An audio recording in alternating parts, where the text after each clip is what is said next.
Experience the astonishing Coit Museum of Pharmacy at the University of Arizona. Are you a vacationer or maybe a local looking for unique, fascinating destinations in the Tucson area? Look no further. In this video, we will tour the Coit Museum of Pharmacy at the University of Arizona, northeast of downtown Tucson, Arizona. Whether you're a history buff, an avid traveler, or someone passionate about geographical landmarks and historical sites, or someone interested in the pharmaceutical industry, this video will give you a detailed tour of one of the most interesting and often overlooked museums. It is overflowing with historical items from many decades related to drugstores and pharmacies. It will bring back a lot of memories, I promise. This is a hidden gem of the Southwest, and one of the best aspects is that it's absolutely free. This is another stop in my adventures finding free amazing sites to share with you that are found in Tucson. Travel across America with me. At the end of this video, I will be sharing 2 important things you need to know before you go to this free museum.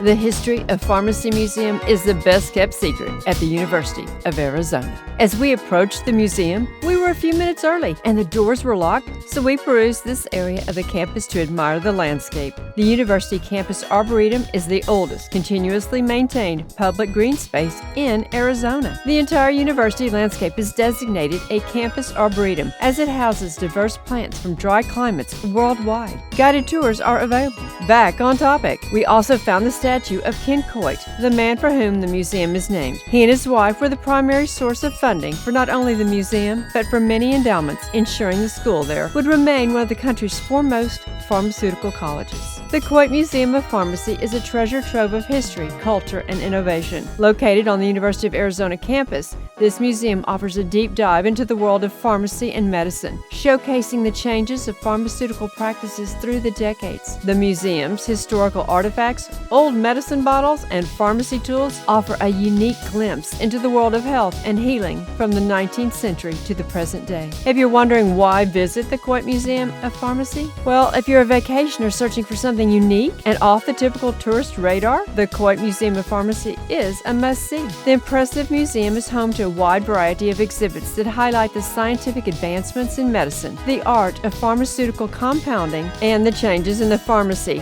from its humble beginnings to the cutting-edge field it is today. Whether you are in Tucson for a short visit or planning an extended stay, the museum is an excellent choice for those interested in educational tourism or those who want to broaden their knowledge of historical and cultural sites in the U.S. I sometimes tell people, don't subscribe to my channel unless you want to learn something. I love learning things and I love going places. It's the perfect combination, don't you think? As you listen to the informed tour guides, you will appreciate the history embedded in this stunning museum that offers a blend of educational insights and historic displays. As I'm taking you through, you can see why it's such a fabulous staff. The displays are phenomenal and the staff has done an excellent job with the presentation.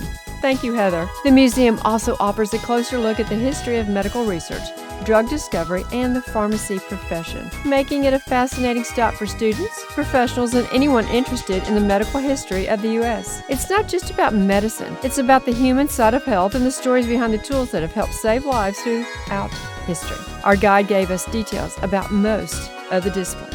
The Meticulous Displays included medical and scientific tools, equipment, and artifacts. Items include an antique percolator, a glass case for gauze bandages, a blood pressure cuff, and a surgery kit. Violet apothecary bottles and containers with slipperyom and Chinese herbal medicines were beautifully displayed, and all types of vitamin bottles. Front and center were a couple of antique microscopes, herb grinder, and an early electrical therapy device, and a very old-school cash register. Learn about the Upjohn Pharmacy at Disneyland. It's quite a story. If you saw this pharmacy on your visit to Disneyland years ago, tell me about it in the comments. Guests will watch a short film about the Upjohn Pharmacy collection from Disneyland that is here on display. It is very revealing. Here's a few seconds of that film.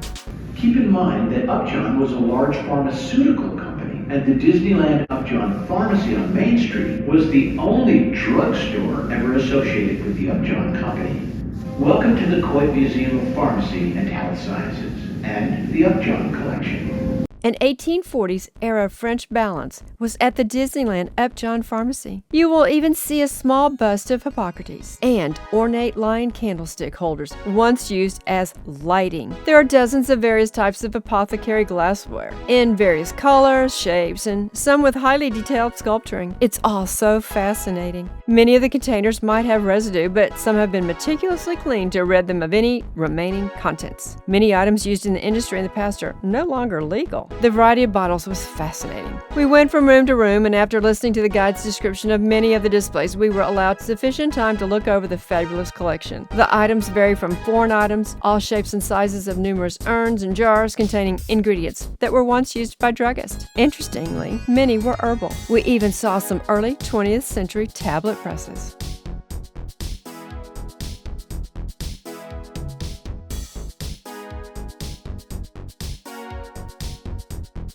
The room that was designed like an old-school drugstore was filled ceiling to floor with gobs of items, almost too many to appreciate. Let me show you around. But before we go inside that room, let me show you what item I had heard about that was at this museum, and one of the reasons that history buffs, not specific to the pharmaceutical industry, would want to visit this museum. It's John Dillinger's Blackjack chewing gum, used chewing gum at that. In a future video on other free sites in Tucson, I will take you to the courtroom where Dillinger stood trial. I think you'll find this story just interesting at least. Jesse Hurlbut, owner of the Owl Drugstore in downtown Tucson, frequently served breakfast and lunch to his customers. One day, Hurlbut noticed that some of his customers were a bit different than the rest. The strangers who dined daily at his lunch counter dressed like Easterners, as Hurlbut described them. One particular stranger had a habit of chewing blackjack gum before his meal. When lunch arrived, the stranger would stick his gum underneath the counter. On the morning of January 25th, 1934, Hurlbut opened his newspaper and read that John Dillinger, a notorious gangster, had been captured in Tucson, along with 3 other members of the Dillinger gang. To his surprise, it was Dillinger who had been putting the strange patron sticking gum under the lunch counter. In a small jar, Hurlbut collected Dillinger's chewing gum, which is now displayed in the Coit Museum, along with menus listing the assortment of food that one could get for a very reasonable price in the 1930s. Now let me show you around this room.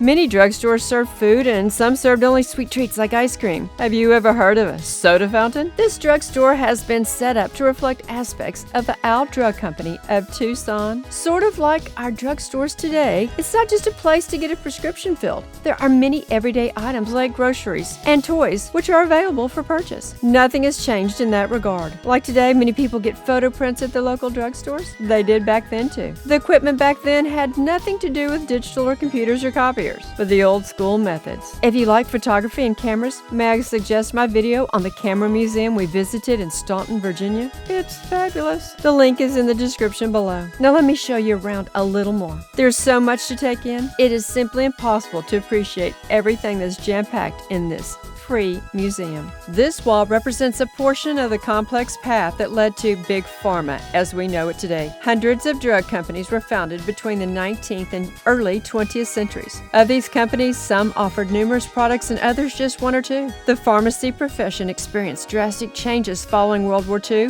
One result was the consolidation of the industry from countless small drug companies into a handful of major corporations. If you would like to chip in to buy us a coffee or some fuel for our adventures, our Cash App is on the screen and in the description below. Have you subscribed yet? If not, please subscribe. One wall included a vast collection of mortars and pestles. The mortar and pestle is one of the earliest tools of mankind. References to it can be found in the biblical Old Testament and in the Ebers Papyrus, one of the oldest surviving medical documents from ancient Egypt. Historically, apothecaries would use them to grind crude drugs when compounding medications. Today, compounding is a specialty branch of pharmacy, but the mortar and pestle remains the universal symbol of the profession and its rich history. The volunteer guide, who also spoke to our group, was proud to announce that a mortar and pestle she once used in her career as a pharmacist was on display. Sadly, no one in the group seemed to care. I lagged behind to ask her which one was hers, which she gladly pointed out to me. They also have a wonderful collection of antique scales, very critical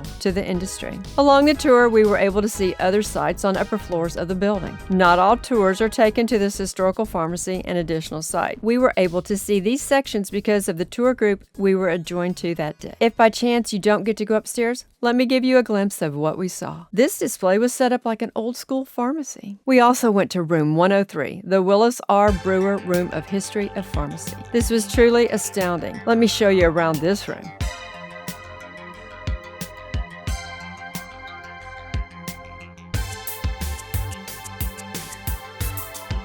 Every drawer was filled with perfect items and sealed under glass to protect them. It was, like I just said, astounding. The adventure is not over. Each guest may make their own potion label for an empty jar as a souvenir. I did. How do you like my label? Senora Quackenbush's Desert Wafers. Always chocolatey. Of course, I love chocolate, don't you? There are lots of options and you can be as creative as you want. I think this was a nice gesture, as this is a free museum and you get to take something cool home. I can't express how impressed I was with this museum. Truly a hidden gem. As I mentioned earlier, there are 2 things that you need to know before you embark on your experience at the museum. Since it is on the university campus, the issue of parking is important. Not far from the museum, you will see 2 reserved spaces for the Pharmacy Museum, and information online will indicate you can park there. However, the curator, Heather, requested that we not use one of these spots so that the elderly volunteer staff could use them. This put a twist on parking for sure. There are parking garages quite a distance away on the south side of the campus that take credit card payments. However, all parking close by the Coit Museum requires payment via an app. Also, you must contact the museum staff to schedule to be on the limited tours. The phone number is in the description below. Since there were just 2 of us, Heather allowed us to join a larger group with a time frame that fit our schedule. Thank you, Heather. You are very kind. If you enjoyed this tour of the Coit Museum of Pharmacy, don't forget to subscribe to my channel for more exciting explorations of hidden historical gems, fascinating museums, and off-the-beaten-path locations. I have a museum and urban attractions playlist. You might want to check that out. Join us as we continue to explore geographical and historical sites across the U.S., showcasing the best of American travel destinations and educational experiences. Let me be your guide to uncovering new and exciting places to visit that will expand your knowledge and spark your wanderlust. Even for you, my armchair travelers. Ugly shoes on the ground. Unclassic road trip. Be sure to watch my other videos showcasing great sites in Arizona. There's the road trip on 5 national park sites in Southeast Arizona. I even have a video on an Arizona date night. And of course, one on Casa Grande Ruins, Diamond Creek Road. Yes, you can drive straight to the Grand Canyon. That is amazing. And then you can discover elusive petroglyphs. Hiking a sky island. And one of the other free things to do is to see glassworks. Phenomenal glassworks at that. They're part of the Free Stops in Tucson series. And then there's my road trip to the Grand Canyon West. And of course, how about the Burros of Oatman? They are in a living ghost town. There's so much to see and do in Arizona. Hope you'll look forward to other videos on the Southwest.